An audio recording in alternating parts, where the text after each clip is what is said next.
Hello friends, welcome to ಬೆಳಕು TV channel.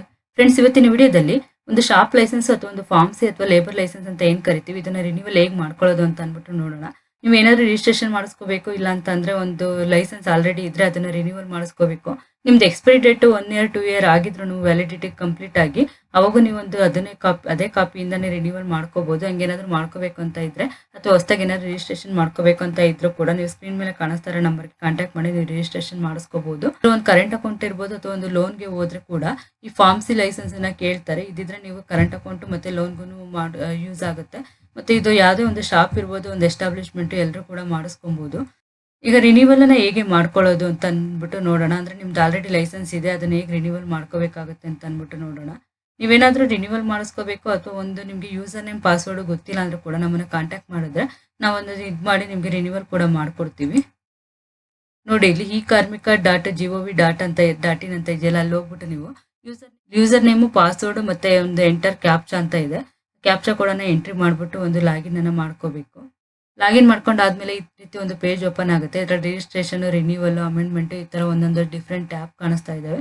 ನೀವು ಬಂದ್ಬಿಟ್ಟು ರಿನ್ಯೂವಲ್ ಮಾಡ್ಕೋಬೇಕಂದ್ರೆ ರಿನ್ಯೂವಲ್ ಬಟನ್ ಮೇಲೆ ಕ್ಲಿಕ್ ಮಾಡಿ, ಪಾರ್ಟ್ ಬಿ ಅಂತ ಇದೆಯಲ್ಲ, ಅವಾಗ ಈ ರೀತಿ ಒಂದು ಪೇಜ್ ಓಪನ್ ಆಗುತ್ತೆ. ಅಂದ್ರೆ ನಿಮ್ದು ರಿನ್ಯೂವಲ್ ಡ್ಯೂ ಫಾರ್ ರಿನ್ಯೂವಲ್ ಅಂತ ತೋರಿಸ್ತಾ ಇದೆ. Click to submit the details ಅಂತ ಅಂದ್ಬಿಟ್ಟು ಅದ್ರ ಮೇಲೆ ಕ್ಲಿಕ್ ಮಾಡ್ಬೇಕಾಗುತ್ತೆ. ನೀವು ಮಾಡಿದಾದ್ಮೇಲೆ ನಿಮ್ಗೆ ಈ ರೀತಿ ಒಂದು ಪೇಜ್ ಓಪನ್ ಆಗುತ್ತೆ. ಇದು 4 to 5 years ತನಕ ನಿಮ್ಗೆ ಏನು ರಿನ್ಯೂವಲ್ ಇರೋದಿಲ್ಲಲ್ಲ. ಏನಾದ್ರು ಚೇಂಜಸ್ ಏನಾದ್ರು ಆಗಿದ್ರೆ ಒಂದು ಎಸ್ಟಾಬ್ಲಿಷ್ಮೆಂಟ್ ಡೀಟೇಲ್ ಇರ್ಬೋದು, ಪ್ರೊಪ್ರೈಟರ್ ಡೀಟೇಲ್ ಇರ್ಬೋದು, ನೇಚರ್ ಆಫ್ ಬಿಸ್ನೆಸ್ ಯಾವುದೇ ಒಂದು ಇದ್ರೂ ಕೂಡ ನೀವು ಇಲ್ಲಿ ಕ್ಲಿಕ್ ಮಾಡ್ಬಿಟ್ಟು ಓಕೆ ಬಟನ್ ಕೊಡ್ಬೇಕಾಗುತ್ತೆ. ಅದು ನಂಬರ್ ಆಫ್ ಎಂಪ್ಲಾಯೀಸ್ ಅದು ಇನ್ಬಿಲ್ಟೇ ತಗೊಂಡಿರುತ್ತೆ. ಅದನ್ನ ಅಪ್ಡೇಟ್ ಮಾಡಿ ಫೀಸ್ನ ಪೇ ಮಾಡಬೇಕಾಗುತ್ತೆ ನೀವು. ನೆಕ್ಸ್ಟ್ ಓಕೆ ಅಂತ ಕೊಡಿ. ಒಂದು ಪ್ರೊಪ್ರೈಟರ್ ಡೀಟೇಲ್ ಚೇಂಜ್ ಮಾಡಬೇಕು, ಹಂಗಾಗಿ ಓಕೆ ಅಂತ ಕೊಟ್ಟಿದ್ದೀವಿ. ಇಲ್ಲಿ ನೋಡಿ, ನಾವು ಯಾವುದು ಸೆಲೆಕ್ಟ್ ಮಾಡಿರ್ತೀವೋ ಅದು ಟ್ಯಾಬ್ ಓಪನ್ ಆಗುತ್ತೆ. ಇಲ್ಲಿ ಬಂದ್ಬಿಟ್ಟು ಪ್ರೊಪ್ರೈಟರ್ ಡೀಟೇಲ್ನ ನಾವು ಎಂಟ್ರಿ ಮಾಡಬೇಕಾಗಿರುತ್ತೆ. ಹಂಗಾಗಿ ಇಲ್ಲಿ ಪ್ರೊಪ್ರೈಟರ್ ಡೀಟೇಲ್ಗೆ ಕೊಟ್ಟಿರೋದ್ರಿಂದ ಎಲ್ಲ ಓಪನ್ ಆಗಿದೆ. ಇಲ್ಲಿ ಡೀಟೇಲ್ಸ್ ಎಲ್ಲ ಚೇಂಜ್ ಮಾಡಿ ನಾವು ಒಂದು ಫಿಲ್ ಮಾಡಬೇಕಾಗುತ್ತೆ ಅಪ್ಲಿಕೇಶನ್. ಇಲ್ಲಿ ಬಂದ್ರೆ ಇಲ್ಲಿ ನಂಬರ್ ಆಫ್ ಎಂಪ್ಲಾಯೀಸ್ ಇದು ಇನ್ಬಿಲ್ಟೇ ಇರುತ್ತೆ.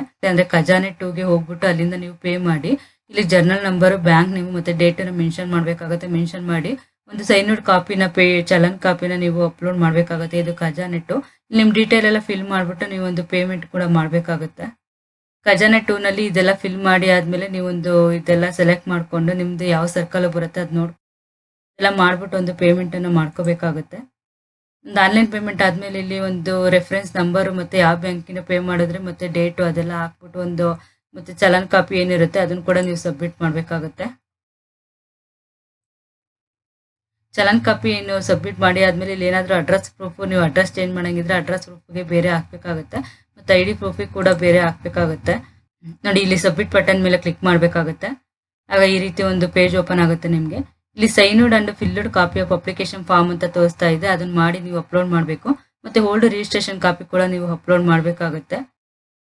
ಈ ರೀತಿ ಒಂದು ರಿನ್ಯೂವಲ್ ನೀವು ಮಾಡ್ಕೋಬೇಕಾಗುತ್ತೆ. ನೀವೇನಾದ್ರೂ ಯೂಸರ್ ನೇಮ್ ಗೊತ್ತಿಲ್ಲ, ಇಲ್ಲ ಅಂತಂದ್ರೆ ಅದು ನಿಮ್ದಾಲೆ 1 or 2 years ಆಗಿದೆ ವ್ಯಾಲಿಡಿಟಿ ಮುಗ್ದು ಅಂದ್ರೆ ಕೂಡ ನಮ್ಮನ್ನ ಕಾಂಟ್ಯಾಕ್ಟ್ ಮಾಡಿದ್ರೆ ನಾವು ರಿನ್ಯೂವಲ್ ಮಾಡಿಸಿ ಕೊಡ್ತೀವಿ. ಮತ್ತೆ ನೀವು ಹೊಸದಾಗಿ ಏನಾದ್ರು ರಿಜಿಸ್ಟ್ರೇಷನ್ ಮಾಡ್ಕೋಬೇಕು ಅಂದ್ರೂ ಕೂಡ ಅಥವಾ ರಿನ್ಯೂವಲ್ ಮಾಡ್ಕೋಬೇಕು ಅಂದ್ರೂ ಕೂಡ ಸ್ಕ್ರೀನ್ ಮೇಲೆ ಕಾಣಿಸ್ತಾರೆ ನಂಬರ್ಗೆ ಕಾಂಟ್ಯಾಕ್ಟ್ ಮಾಡಿದ್ರೆ ನಿಮ್ಗೆ ರಿನ್ಯೂವಲ್ ಅಥವಾ ರಿಜಿಸ್ಟ್ರೇಷನ್ ಎರಡು ಕೂಡ ಮಾಡಿ ಕೊಡ್ತಾರೆ. ಮೈಕ್ಯಾಪ್ ಟ್ಯಾಕ್ಸ್ ಅಂಡ್ HR ಸೊಲ್ಯೂಷನ್ ಅಂತ ಅಂದ್ಬಿಟ್ಟು ಆಡಿಟರ್, ಟ್ಯಾಕ್ಸ್, HR ಮತ್ತು ಬಿಸ್ನೆಸ್ ಕನ್ಸಲ್ಟೆಂಟ್ ಸರ್ವಿಸಸ್ ಇದಾವೆ. ಏನೇನೆಲ್ಲ ಸರ್ವಿಸಸ್ ಬರುತ್ತೆ ಅಂತ ನೋಡೋದಾದ್ರೆ GST ರಿಜಿಸ್ಟ್ರೇಷನ್ ಮತ್ತೆ ಫೈಲಿಂಗು, ಮತ್ತೆ FSSI ಅಥವಾ ಫುಡ್ ಲೈಸೆನ್ಸ್ ರಿಜಿಸ್ಟ್ರೇಷನ್, ಬೇಸಿಕ್ ಇರ್ಬೋದು, ಸ್ಟೇಟ್ ಇರ್ಬೋದು, ಸೆಂಟ್ರಲ್ ಇರ್ಬೋದು, ಎಲ್ಲಾ ತರ ಲೈಸೆನ್ಸ್ ಮಾಡ್ತಾರೆ. ಮತ್ತೆ ಶಾಪ್ ಅಂಡ್ ಎಸ್ಟಾಬ್ಲಿಷ್ಮೆಂಟ್, ಫಾರ್ಮಸಿ ಅಥವಾ ಒಂದು ಲೇಬರ್ ಲೈಸೆನ್ಸ್ ಅಂತ ಏನು ಕರಿತೀವಿ ಇದು ರಿಜಿಸ್ಟ್ರೇಷನ್ ಕೂಡ ಆಗುತ್ತೆ. ಮತ್ತೆ ಝೊಮ್ಯಾಟೊ, ಸ್ವಿಗ್ಗಿ ರಿಜಿಸ್ಟ್ರೇಷನ್ ಕೂಡ ಇದೆ. ಮತ್ತೆ ISO ರಿಜಿಸ್ಟ್ರೇಷನ್ ಕೂಡ ಮಾಡ್ಕೊಡ್ತಾರೆ. ಮತ್ತೆ PF ಮತ್ತೆ ES ರಿಜಿಸ್ಟ್ರೇಷನ್ ಮತ್ತೆ filing, ITR filing, MSME registration ಮತ್ತೆ ಟ್ರೇಡ್ ಮಾರ್ಕ್ ರಿಜಿಸ್ಟ್ರೇಷನ್ ಅಂದ್ರೆ ಬ್ರಾಂಡ್ ನೇಮ್ ಏನಿರುತ್ತೆ ಅದು ರಿಜಿಸ್ಟ್ರೇಷನ್ ಕೂಡ ಮಾಡ್ಕೊಡ್ತಾರೆ. ಮತ್ತೆ ಇಂಪೋರ್ಟ್ ಎಕ್ಸ್ಪೋರ್ಟ್ ಲೈಸೆನ್ಸ್ ಕೂಡ ಆಗುತ್ತೆ. ಮತ್ತೆ ಪೇರೋಲ್ ಸಾಫ್ಟ್ವೇರ್ ಕೂಡ ಇದೆ. ಲೋನ್ಸ್ ಮತ್ತೆ ಅದರ್ ಫೈನಾನ್ಷಿಯಲ್ ಸರ್ವಿಸಸ್ ಕೂಡ ಇದೆ. ಯಾವುದೇ ಒಂದು ಲೈಸೆನ್ಸ್ ಬೇಕು ಅಂತಂದ್ರೆ ನಿಮ್ಗೆ ಒಂದು ಇದು ಶಾಪ್ ಅಂಡ್ ಎಸ್ಟಾಬ್ಲಿಷ್ಮೆಂಟ್ ಇರ್ಬೋದು, ಫುಡ್ ಲೈಸೆನ್ಸ್ ಇರ್ಬೋದು, ಇದೆಲ್ಲ ಬಂದ್ಬಿಟ್ಟು ಒಂದು 3-4 days ಅಲ್ಲಿ ಅಪ್ರೂವಲ್ ಕೂಡ ಇರುತ್ತೆ. ಯಾವುದೇ ಒಂದು ಸರ್ವಿಸ್ ಬೇಕಂತಂದ್ರೆ ಸ್ಕ್ರೀನ್ ಮೇಲೆ ಕಾಣಿಸ್ತಾರೋ ನಂಬರ್ಗೆ ಕಾಂಟ್ಯಾಕ್ಟ್ ಮಾಡಿದ್ರೆ ಈ ಯಾವುದೇ ಒಂದು ಸರ್ವಿಸಸ್ ನೀವು ಪಡ್ಕೋಬಹುದು. ಮತ್ತೆ ವೆಬ್ಸೈಟ್ ಕೂಡ ಇದೆ. ವೆಬ್ಸೈಟ್ ಅಲ್ಲಿ ಕೂಡ ನೀವು ಕಾಂಟ್ಯಾಕ್ಟ್ ಮಾಡಬಹುದು ನಮ್ಮನ್ನ. ಮೈಕ್ಯಾಪ್ ಟ್ಯಾಕ್ಸ್ ಮತ್ತೆ HR solutions, MyCap tax and HR solution.in ಅಂತ ಅಂದ್ಬಿಟ್ಟು ಇಲ್ಲಿ ಇದೆ ನೋಡಿ. ಲಿಂಕ್ ನಾವು ಡಿಸ್ಕ್ರಿಪ್ಷನ್ ಅಲ್ಲಿ ಹಾಕಿರ್ತೀವಿ. ಈ ಲಿಂಕ್ ಹೋದ್ರೆ ನೀವು ಈ ತರ ಒಂದು ಅವ್ರದ್ದು ವೆಬ್ಸೈಟ್ ಕೂಡ ಓಪನ್ ಆಗುತ್ತೆ. ವೆಬ್ಸೈಟ್ ಅಲ್ಲಿ ಯಾವ್ದೆಲ್ಲ ಸರ್ವಿಸಸ್ ಇದಾವೆ ಅಂತ ಅಂದ್ಬಿಟ್ಟು ಲಿಸ್ಟಿಂಗ್ ಕೂಡ ಇದೆ. ಯಾವ್ದು ಸರ್ವಿಸಸ್ ಬೇಕಾದ್ರೆ ನೀವು ಇವ್ರನ್ನ ಕಾಂಟ್ಯಾಕ್ಟ್ ಮಾಡ್ಕೋದು. ಕಾಂಟ್ಯಾಕ್ಟ್ ನಂಬರ್ ಇರ್ಬೋದು ಮತ್ತು ಒಂದು ಮೇಲ್ ಐ ಡಿ ಕೂಡ ಇದೆ, ಅದು ಕೂಡ ನೀವು ಕಾಂಟ್ಯಾಕ್ಟ್ ಮಾಡ್ಬೋದು. ಇಲ್ಲಿ ಕಾಂಟ್ಯಾಕ್ಟ್ ನಂಬರ್ ಕೂಡ ಇದೆ. ವೆಬ್ಸೈಟ್ ಕೂಡ ನೀವು ರೆಫರ್ ಮಾಡ್ಕೊಳ್ಳಿ. ಇದೇ ರೀತಿ ಬಿಸ್ನೆಸ್ ಐಡಿಯಾಸ್ ವೀಡಿಯೋಸು ಮತ್ತು ಒಂದು ಲೈಸೆನ್ಸ್ಗಳ ಬಗ್ಗೆ ವೀಡಿಯೋಸ್ ಕೂಡ ಹಾಕ್ತಾ ಇರ್ತೀವಿ ನಮ್ಮ ಚಾನಲಲ್ಲಿ. ನೀವಿನ್ನ ಸಬ್ಸ್ಕ್ರೈಬ್ ಮಾಡ್ಕೊಂಡಿಲ್ಲ ಸಬ್ಸ್ಕ್ರೈಬ್ ಮಾಡ್ಕೊಳ್ಳಿ ಮತ್ತು ಫಾಲೋ ಕೂಡ ಮಾಡ್ಕೊಳ್ಳಿ. ನಿಮ್ಮ ಫ್ರೆಂಡ್ಸು ಕೂಡ ಶೇರ್ ಮಾಡಿ, ಅವ್ರಿಗೆ ಕೂಡ ಇನ್ಫಾರ್ಮೇಷನ್ ಶೇರ್ ಆಗಲಿ. Thank you for watching.